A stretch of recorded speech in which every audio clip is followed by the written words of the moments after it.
میرے معاشرے کی 80% عورتیں خدا کو خامد سمجھ بیٹھی ہیں، خدا کو خامد سمجھ بیٹھی ہیں۔ آپ سوچ رہے ہوں گے، کہہ رہے ہوں گے شاہ جی بھلا کسی عورت نے خدا کو خامد بھی سمجھا؟ اور خدا تو خدا ہے، خدا خامد کیسے ہو سکتا ہے؟ خدا کو خامد سمجھنے کا مطلب یہ ہے جس طرح آج کی عورت اپنے شوہر کے آگے شکوہ کرتی ہے، سیم اسی طرح خدا کے آگے شکوہ کرتی ہے۔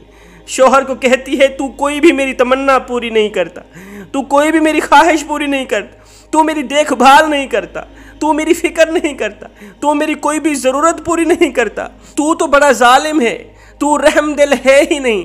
سیم یہی لہجے، سیم یہی جملے، یہی الفاظ اپنے رب کے آگے بولتی، رب کے سامنے بولتی۔ اللہ تو نے کوئی بھی میرا خواب پورا نہیں کیا، فلاں عورت کو ہزاروں نعمتوں سے مالا مال کیا، مجھے ایک نعمت بھی عطا نہیں کی، فلاں عورت کو 5 بیٹے عطا کیے، مجھے ایک بیٹا بھی عطا نہیں کیا۔ میں تو تجھ سے مانگ مانگ کے تھک گئی ہوں، آج کے بعد میں نے نہ تو کوئی دعا کرنی ہے نہ ہی تو تجھ سے مانگنا ہے، کیونکہ تو میری فکر ہی نہیں کرتا، میں تیری بندی نہیں ہوں، تو نے مجھے پیدا نہیں کیا۔ یہ وہ جملے ہیں، یہ وہ لہجے ہیں، وہ الفاظ ہیں جو ایک عورت اپنے شوہر کے آگے بولتی ہے اور تو اپنے رب کے آگے بول رہی ہے۔ خدا کو خدا سمجھو، خدا کو خامد مت سمجھو۔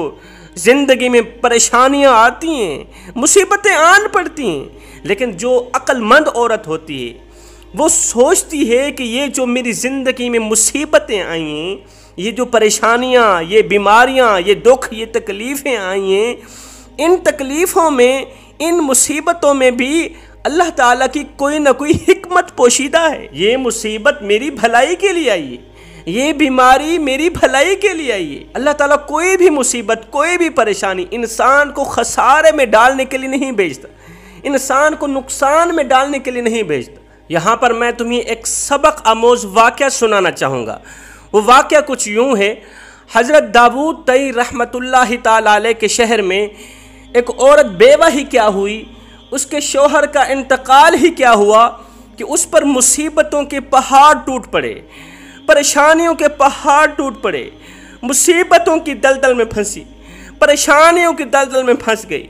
اس کے 4 بچے تھے، اس کی کل جمع پونجی 3 درہم تھے، 3 درہم کل جمع پونجی، کل دولت، کل سرمایہ تھی۔ یہ عورت کیا کرتی؟ روزانہ 3 درہموں کی اون خرید کر لاتی، اس اون سے کچھ چیزیں بناتی، پھر یہی چیزیں بازار جا کر فروخت کرتی، 5 درہم وصول کرتی۔ 3 درہموں سے لی گئی اون کی کچھ چیزیں بنا کر بازار جا کر فروخت کر کے 5 درہم وصول کرتی، ان 5 درہموں سے 2 درہم کا راشن وغیرہ خریدتی اور 3 درہم کی مزید اون خرید کر گھر لے آتی، پھر اس اون سے اور چیزیں بنا کر بازار جا کر فروخت کرتی۔ اس طرح سے اس کا نظام زندگی چل رہا تھا، زندگی کے دن گزر رہے تھے، وقت گزر رہا تھا۔ ایک دن یہ معمول کے مطابق بازار گئی، 3 درہم کی اون خرید کر لائی اور 2 درہم کا راشن وغیرہ خرید کر لائی۔ گھر میں آ کر اون کو رکھا، بچوں کو کھانا تقسیم کرنے لگی، بچوں کو کھانا بانٹنے لگی۔ اتنے میں ایک پرندہ اڑتا ہوا آیا، اون اٹھا کر لے گیا۔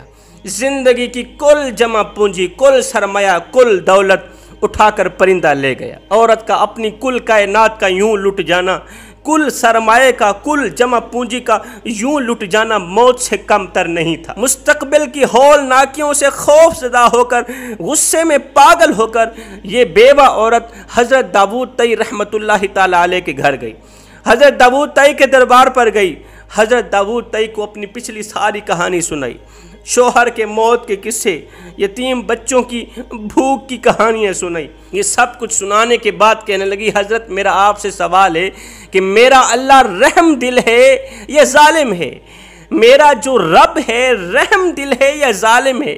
اگر رحم دل ہوتا تو وہ میری فکر نہ کرتا، رحم دل ہوتا تو وہ یوں میری کل جمع پونجی پرندے کے منہ میں دے دیتا۔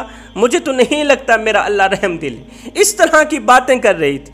جب اس عورت نے سوال کیا کہ میرا اللہ رحم دل ہے یا ظالم ہے، تو قبل اس کے حضرت داؤد طئی جواب دیتے، جواب دینے ہی لگے تھے، اتنے میں سے دروازے پر کسی نے دستک دی۔ حضرت داؤد طئی اٹھے، دروازے پر گئے، 10 آدمیوں کو وہاں رکے ہوئے پایا، آمد کا مقصد پوچھا، آمد کی وجہ پوچھی تو ان 10 لوگوں نے کہا حضرت ہم دریا میں سفر کر رہے تھے، کشتی پر سوار تھے، اچانک ہماری کشتی میں سے ایک سوراخ ہوا، سوراخ میں سے پانی تیزی سے کشتی کے اندر آ رہا تھا، ہمیں پکا یقین ہو گیا تھا کہ ہماری کشتی ڈوبنے والی ہے، ہم نہیں بچنے والے۔ مصیبت کی اس گھڑی میں ہم تمام لوگوں نے یہ عہد کیا، اللہ اگر تو ہمیں اس بری موت سے بچا لے تو ہم 1,000 کا صدقہ دیں گے، 1,000 تیرے غریبوں میں بانٹیں گے، مالک تو ہم پر رحم فرما۔ اتنے میں ہم نے دیکھا ایک پرندہ اڑتا ہوا آیا، اس کے منہ میں اون کا ایک گولا تھا، اس نے وہ گولا ہماری طرف پھینکا، ہم نے وہ گولا سوراخ کے اوپر دیا، پانی وہیں کا وہیں رک گیا، اللہ نے ہمیں اس بری موت سے بچا لیا۔ ہم 10,000 درہموں کا صدقہ لے کر آئے ہیں کہ یہ صدقہ آپ غریبوں میں بانٹیں، لیجئے یہ 10,000 درہم غریبوں میں بانٹ دینا۔ حضرت داؤد طئی نے بسم اللہ پڑھتے ہوئے وہ 10,000 درہم لیے، سیدھا اس بیوہ عورت کے پاس گئے، دکھیا عورت کے پاس گئے، بیوہ عورت کو 10,000 درہم دیے، ساری کہانی سنائی۔ کہانی سنانے کے بعد حضرت داؤد طئی فرمانے لگے، اے عورت اب میرا تم سے سوال ہے، مجھے بتاؤ کہ میرا رب رحم دل ہے یا ظالم ہے؟ پرندے کا اون کا گولا اٹھانا، سمندر پر جانا، مسافروں کی جان بچانا، مسافروں کی زندگی بچانا، یہ سارا واقعہ سنانے کے بعد حضرت داؤد طئی فرمانے لگے، اے عورت میرا آپ سے سوال ہے، مجھے بتایا جائے کہ میرا رب رحم دل ہے یا ظالم ہے؟ یہ سن کر عورت کی چیخ نکل گئی، رونے لگی، رو کر کہنے لگی میرا رب بڑا ہی رحم دل ہے، میرا رب رحیم ہے، میرا رب کریم ہے، وہ رب ہے جو 70 ماؤں سے بھی بڑھ کے محبت کرنے والا ہے۔ زندگی میں جب دکھ آئیں، پریشانیاں آئیں، مصیبتیں آئیں، تکلیفیں آئیں تو صبر کا دامن مضبوطی سے پکڑا کرو۔ تمہیں پتہ ہونا چاہیے کہ اسی مصیبت میں، اسی پریشانی میں اللہ تعالیٰ کی کوئی نہ کوئی حکمت پوشیدہ ہے، کوئی نہ کوئی راز پوشیدہ ہے۔